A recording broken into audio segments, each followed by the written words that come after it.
반갑습니다. 와룡봉추입니다. 자, 오늘 11월 22일 월요일 아침입니다.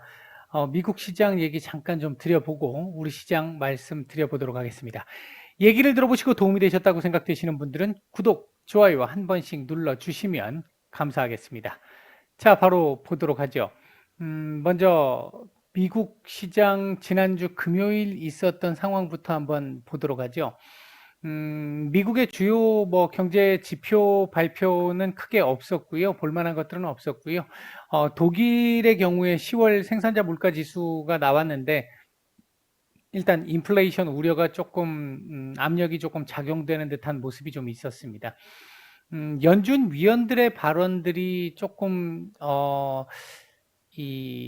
좀 찝찝한 이제 그런 모습을 좀 보인 게 좀 일부 있었는데, 먼저 이제 크리스토퍼 윌러 연준 이사 같은 경우 원래 매파이셨던 분이기는 한데, 이분이 이제 테이퍼링 속도를 좀 더 빠르게 가져가야 한다. 인플레 압력이 지금 계속 지속될 것으로 보여지고, 이번 4분기 내년 1분기까지도 미국 경제는 괜찮을 거다, 견주할 것이다. 따라서 내년 1월부터는 테이퍼링 속도를 좀 빨리 강화를 시켜서 기존에 지금 6월 마감 정도가 기본 계획이었잖아요. 4월 달에 마감을 하고 2022년 2분기 정도부터는 금리 인상 가능성을 일단 열어는 둬야 된다.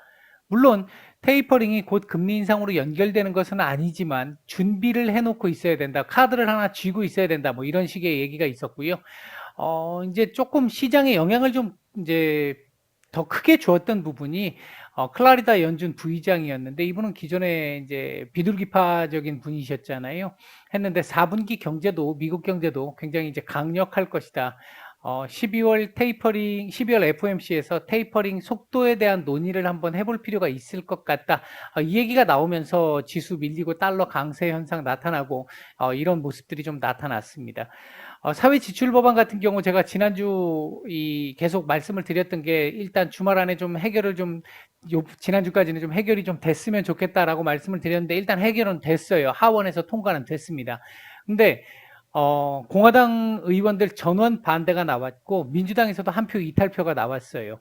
이렇게 된다라고 한다면 이거 상원으로 끄집어 올라갔었을 때 조맨친 의원 같은 경우 지금 설득이 아직 안 돼 있는 상태잖아요. 그런 상황이기 때문에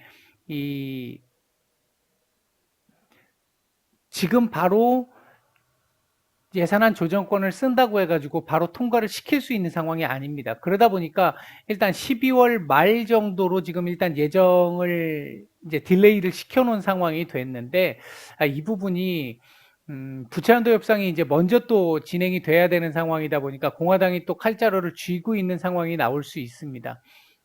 따라서 나중에 어쨌든 뭐 부채한도 협상이 타결이 안 될 수는 없기 때문에 이거를 타결하기 위해서 민주당이 결국 공화당이 요구하는 대로 예산안 조정권을 부채한도 협상에다 쓰게 되면 이제 연말에 있게 될 사회지출 법안이 아예 없어지거나 또는 좀 많이 줄어들 가능성, 뭐 상당히 많이 줄어들 가능성, 지금 일단 그런 부분 정도는 좀 있는 상태다.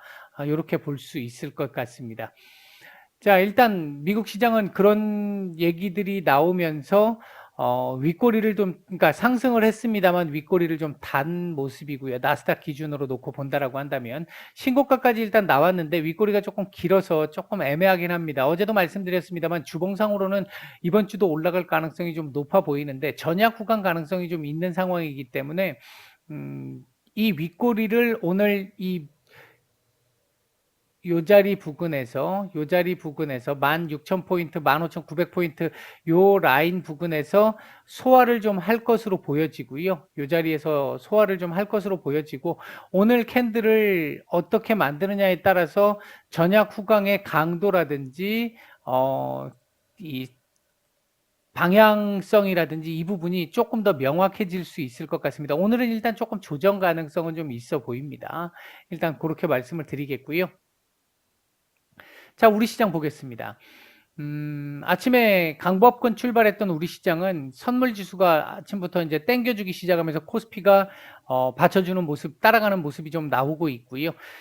반면 코스닥 같은 경우는 오늘 지금 하락세가 제법 큽니다. 지금 1.1% 이상 지금 하락 중인데요. 일단 뭐 요 부분에 대한 설명 잠깐 드리도록 할 텐데, 외국인 일단 수급부터 잠깐 좀 보면, 현재 외국인들 코스피는 2,600억 정도 매수가 들어오고 있는데요. 삼성전자 1,300억, 지금 절반 이상 삼성전자 들어오고 있습니다. 계속 제가 말씀을 드렸던 게 외국인들 코스피 현물 매수가 들어와야 한다. 그리고 삼성전자가 좀 들어와야 한다라고 말씀을 드렸는데 지금 그 상황이 만들어지고 있습니다. 코스닥은 약간 매도가 좀 나오고 있고요. 선물 매수세도 이 정도 같으면 나쁘지 않습니다. 현재 그렇다고 한다면 6천억 정도의 매수가 지금 들어오고 있는 건데 괜찮은 모습입니다. 그 다음에 시장 전체적인 수급은 오전 초반에 좀 괜찮았는데 이게 횡보가 나오는 과정에서 시장 수급이 조금은 좀 불안정해지는 모습. 안 좋은 상황은 아닌데 그냥 쏘쏘한 정도, 아주 괜찮은 상황에서 쏘쏘한 정도의 상황으로 조금은 좀 둔화되는 모습이 좀 나타났습니다. 일단 코스피부터 한번 보게 되면 3,000포인트 일단 요 저항 구간에서 한번 찍고 지금 살짝 윗꼬리를 지금 단 모습인데, 현재 지금 시장이 움직이고 있는 흐름이나 상황을 보게 되면 오늘 뭐 요 상황에서 더 이상 윗꼬리 달지 않으면 괜찮습니다. 일단 시장이 그동안 계속해서 비정상적인 모습을 보여왔었는데, 이 지금 흐름, 오늘 나오고 있는 흐름을 놓고 본다라고 한다면 일부 비정상의 정상화 흐름이 좀 나타나고는 있습니다. 그럼에도 불구하고 조금 아쉬운 부분 중에 하나는 뭐냐면, 기존에 우리 시장이 계속 비정상적인 부분을 끌고 왔었던 몇 달간 비정상적인 흐름이 지속되었던 부분이 뭐였냐면, 우리 시장의 비중이 높았던 반도체나 바이오 섹터들이 눌림이 계속 진행되면서 이를 대신해서 전기차 섹터, 그나마 전기차 섹터는 좀 덜한데 이 전기차 섹터나 그러니까 2차 전지 쪽이나 영상 컨텐츠, 메타버스, 특히 거의 이 메타버스였죠. 얘로 스치기만 하면 날아가는, 안드로메다까지 날아가는 이런 상황들이 계속 나오다 보니까 얘들만 움직이고 여거하고 관련된 것만 움직이고 나머지 계속해서 좋지 못한 모습을 보이는 수급 쏠림의 양극화가 극단적으로 나타났단 말이죠. 했는데 그걸 해소시켜 줄 수 있는 방법이 외국인들이 수급이 좀 들어오면서 수급 확산세가 좀 나타나야 된다는 건데, 그거의 첫 번째 단계가 일단 반도체 바이오 섹터들의 이 수급이 좀 들어와 주는 겁니다. 오늘 반도체 섹터들 수급 좋습니다. 그 점에서는 상당히 좀 우호적인데, 진짜 오늘 같은 경우 또 반도체 섹터만 들어오는, 아직 수급 쏠림 현상이 완전히 해소가 되지는 못한 이런 모습입니다. 이게 일반적으로 시장이 한번 이렇게 강한 눌림이 나온 이후에 반등이 나오는 구간에서 시장이 반등이 나올 때 또는 어떤 박스권을 돌파하려고 할 때 보여지는 모습이, 일단 대형주 중심으로 수급이 들어오면서 지수를 안정화를 시켜야 그 뒤에 중소형주들 따라오거든요. 그런 차원에서 보면 지금 뭐 최악의 상황, 이전처럼 얘들만 움직였던 상황보다 나쁘다라고 볼 수는 없습니다. 괜찮습니다. 다만 이게 오늘 이렇게 나왔을 때 내일이나 모레 정도, 늦어도 모레 정도부터는 확산세가 나타나야 돼요. 그러니까 반도체만 움직이고 그걸로 끝나버리면 뭐 큰 의미는, 상대적으로 이제 의미가 많이 축소되는 이런 현상이 나타날 수 있어서 아직까지는 좀 조심스럽습니다. 그러니까 정상화에 가까운 흐름을 보이고는 있으나 그쪽 방향의 길을 가려고 하는 것로 보여지기는 하나, 이렇게 가야 하는 게 정상적인 길이라면 지금 이런 식으로 이렇게 방향 정도는 지금 이렇게 잡아주고 있는 이런 정도의 흐름 정도로 볼 수 있을 것 같아요. 아직은 조금 더 지켜봐야 되긴 하겠다. 이전보다는 괜찮지만 이렇게 일단 볼 수 있겠고요. 오늘 시장을 움직이고 있는 섹터들 같으면 뭐 거의 지금 반도체 섹터들밖에 움직이지 않습니다. 스마트카 조금 괜찮은데 거의 뭐 대부분 반도체 섹터만 움직인다, 이렇게 보시면 될 것 같고, 현재 외국인들 매수 중인 종목들 보게 되면 삼성전자, SK 하이닉스 오늘 둘 다 초급등 중이죠. 지금 지수를 다 받쳐주는 게 얘네들입니다. 그 다음에 삼성전자, 크래프톤 정도 눈에 띄고요. 매도 상위 쪽에서는 삼성, SDI, 기아 정도가 눈에 띕니다. 코스닥 쪽에서는 컴투스 매수세가 제법 괜찮고요. 펄어비스, 에코프로비엠, 하림지주, 천보, 에코프로, 이녹스 첨단 소재, JYP 엔터 이런 종목들 눈에 띄고요. 매도 상위 쪽에서는 다원시스, PNT, SM, 제노코, 동진세미캠, CJENM, LX세미콘, TCK 이런 종목들 매도가 조금 나오고 있습니다.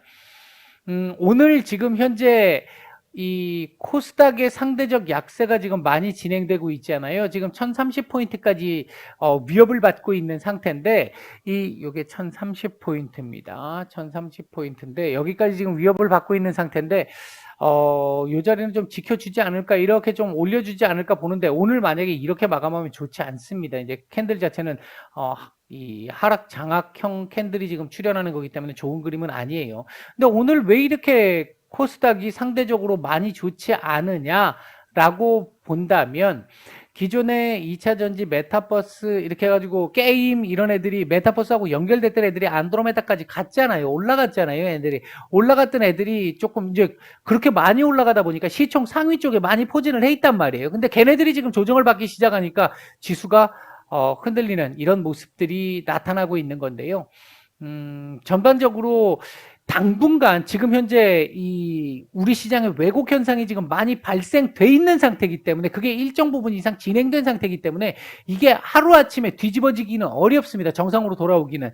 다만 그 방향만 갖춰주면 된다. 제가 어제 이번 주 증시 전망에서 박스권 돌파의 기반만 마련해줘도 좋겠다라고 말씀을 드렸잖아요. 이제 그 가능성을 이번 주 기대해 볼 수 있다라고 말씀을 드렸는데, 일단 지수적인 측면에서 보면 조금 가능성은 좀 있어 보입니다. 수급적인 측면도. 다 하나 부족한 건 수급의 확산적인 측면이 아직까지 조금 부족한 상황인데, 요 부분이 일단 코스닥 지수 같은 경우 지금 왜곡돼 있는 그 지수가 조금씩 제자리로 찾아오기 위한 과정으로 일단 볼 수 있습니다. 아직 조금 더 지켜봐야 되겠습니다만, 일단 개인적으로 봤었을 때 이거 많이 안 좋은데 무조건 안 좋다 이렇게 판단할 정도는 아니고요. 한 2, 3일 정도는 조금 더 지켜봐야 될 것 같습니다. 이게 키 맞추기가 좀 돼야 되는 상황이니까, 기존에 우리 시장에 이 수급을 지탱했었고 지수를 지탱했었던 섹터들이 상대적으로 지금 많이 밀리면서 밑에 내려와 있고, 새로운 애들이 지금 많이 올라가 있는데 얘들이 너무 급하게 많이 올라왔잖아요. 얘네들 조정해야 될 때 됐다라고 말씀을 계속 드렸잖아요. 지난주부터. 지금 일부 지금 조정이 시작되는 단계인데, 그런 부분이기 때문에 조금씩 지금 상대적으로 코스닥이 조금 약하다라고 볼 수 있는 부분이고요. 일단 요 부분이 추세적으로 조금 더 진행될지, 그동안 상대적으로 코스닥이 강했으니까 추세적으로 진행될지 이 부분은 일단은 조금 더 지켜보긴 해야 되겠다. 2, 3일 정도는 지켜보기는 해야 되겠다. 현재 코스피 기준으로 놓고 봤었을 때 시장 흐름은 나쁘지 않다. 이런 정도로 일단 시장 정리를 해드리겠습니다. 오전 말씀은 여기까지 드리고 마치겠습니다.